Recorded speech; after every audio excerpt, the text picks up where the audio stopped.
Mauro, queria que você falasse um pouquinho aí dessa chegada do Sampaoli, de como foi essa negociação. Parece que foi uma negociação rápida. Na semana passada, a gente estava conversando aqui e a gente falou que o Flamengo estava tentando o Jesus, mas em paralelo estava ali conversando com o Sampaoli. E parece que foi rápido, né? O Flamengo tentou o Jesus.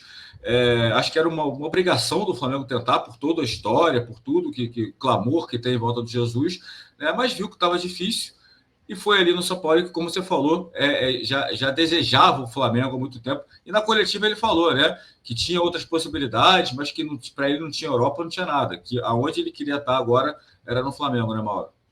Exato, né? Até pelo que eu apurei, né, a conversa foi muito rápida, ao contrário do que.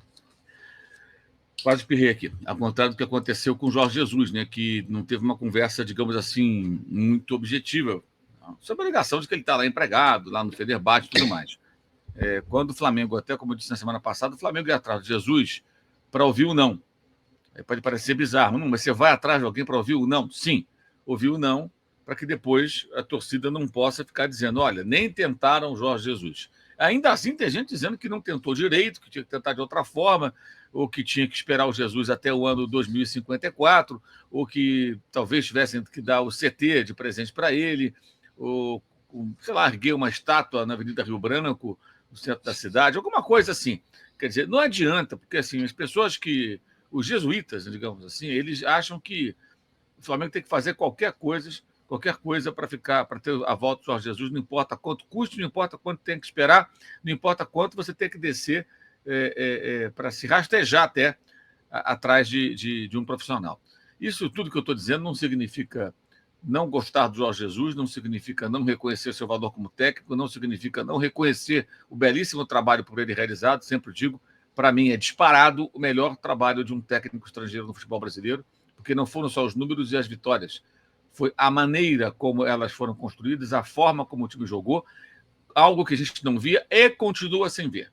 O que mais se aproximou do Jorge Jesus foi o Jorge Sampaoli no Santos, com um time bem inferior tecnicamente, jogadores de nível técnico bem abaixo, tendo perdido para o Flamengo 2 jogadores da temporada anterior do Santos, Bruno Henrique e Gabigol, vocês se lembram?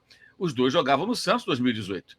E aí, em 2019, os dois foram para o Flamengo. Um emprestado, o Gabigol ainda pertencia à Inter de Milão, e o outro, em definitivo, o Bruno Henrique, no melhor negócio, talvez, que o Flamengo pode ter feito na história, né? Você pegar quanto custou, como pagou, que o Uribe entrou de contrapeso adiante, que o Gianluca foi emprestado, o Santos, numa péssima negociação para o Clube Paulista, fez o papel de barriga de aluguel. O Flamengo vendeu o jovem jogador para o Lyon por 8 milhões de euros na época. Enfim, foi um negócio da China. E o Bruno Henrique jogou bola como nunca jogou, acho que na vida dele, né? No Flamengo, baixou ali uma coisa ali dele com a camisa que.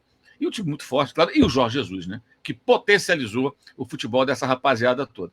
Tudo isso a gente sabe, mas ele está empregado e, novamente, o Jorge Jesus ele sempre colocando a condição que para ele voltar, as condições de temperatura e pressão tinham que ser ideais. Ele está desempregado, está livre no mercado, como ele veio para cá em 2019. Né? Sempre lembro que ele saiu rompendo o contrato com o Flamengo. O Flamengo, em 2 ocasiões, o procurou e perguntou: não quer romper agora para trabalhar de novo comigo? Não, vou ficar no Benfica. E agora? Não, tenho que terminar aqui no Fenerbahçe. Não dá para esperar. Então, o Flamengo, paralelamente, já foi consultando o São Paulo, o que não é errado. Não é errado. Você está sem técnico, você vai procurar 2, 3 nomes e abrir conversas, como fez com o Paulo Souza em 2021. E, na ocasião, provavelmente, antes dos 2 jogos contra o Porto, que o Benfica perdeu, o que geraram, né, acho que a queda do Jorge Jesus, se ele falasse ao Flamengo: olha, Flamengo, eu tenho 2 jogos contra o Porto. Para o pessoal entender, essa conversa foi 21 de dezembro de 2021, na casa dele, em Lisboa. Um jogo agora, dia 23, depois de amanhã, e o outro dia 30. Um pela Taça de Portugal, o outro pelo Campeonato Português. Se, por acaso, as coisas não correrem bem, claro que eu vou tentar fazer o meu melhor, quero ganhar os jogos. Mas se não der certo, se a gente perder os jogos, é muito grande a chance de eu ser demitido. Ele sabia disso, o mundo sabia disso. Se demitirem, a gente se acerta. Vamos fazer assim? Espera mais aí 10 dias. E o Flamengo podia conversar com o Paulo Souza, com outros técnicos, e falar: olha, eu só vou ter uma posição definitiva contigo no começo de janeiro, dia 1º de janeiro. Tudo bem, dia 2, por aí, no primeiro dia útil do ano. Beleza. Não, o Paulo Souza dissesse: não, eu não posso esperar até o dia 2. Então, risco que o Paulo Souza parte para um outro e deixa o nome de stand-by. Mas ele nem isso sinalizou, ao contrário. Né? Ele até afirmou, está lá no vídeo, né, por intermédio do seu auxiliar João de Deus, que ia cumprir o contrato. O Flamengo foi lá e contratou outro cara. Aí ele foi demitido. E aí ficou aquela situação. Agora, de novo, ele tem uma proposta. Não disse aos turcos do Fenerbahçe se fica ou não. E fica nessa história. Lembra quando ele saiu do Flamengo, Alain? Ele não falava para ninguém se ele ia aceitar a proposta do Benfica ou não. Aí jogou com o Fluminense, as finais, foi campeão carioca, e depois que ele falou, comunicou, estou metendo o pé. Nem a equipe dele, gente, sem informação, nem a rapaziada que trabalha com ele, lá os auxiliares técnicos, analista de desempenho, preparador físico, a turma toda, nem esses caras sabiam o que ia acontecer. E as vidas desses profissionais estão diretamente ligadas à escolha do Jorge Jesus, porque eles são da equipe dele. Se ele resolve trabalhar na China, ou vai para a China ou para de trabalhar com o Jorge Jesus. É como se ele fosse o empregador dos caras, né? Porque ele que arrasta a equipe junto, embora o empregador seja o clube, né? Enfim, então, de novo, foi inviável. E o São Paulo foi ao contrário. O diálogo, pelo que eu apurei, foi: ligaram para o São Paulo, tudo bem, São Paulo, aqui é o Flamengo, certo? Tudo bem. Você está aí na Europa, trabalhou agora no Sevilha, você trabalhou 2 vezes no Sevilha agora nos últimos anos, e você trabalhou na temporada anterior no Olympique, ou seja, você é um técnico que tem um mercado aí na Europa. Qual é o seu plano? Ele estava na Europa ainda, não tinha voltado para a América do Sul. Ele tem casa em Búzios e Argentina. Não estava em Buenos Aires, não estava em Rosário, não estava em Búzios, não estava no Rio de Janeiro, ele estava na Europa. Você pretende ficar por aí tudo, porque bem, estamos sem técnico e pensamos em você. Resposta do São Paulo na bucha foi: não, para treinar o Flamengo, eu volto agora para o Brasil, eu volto para a América do Sul imediatamente.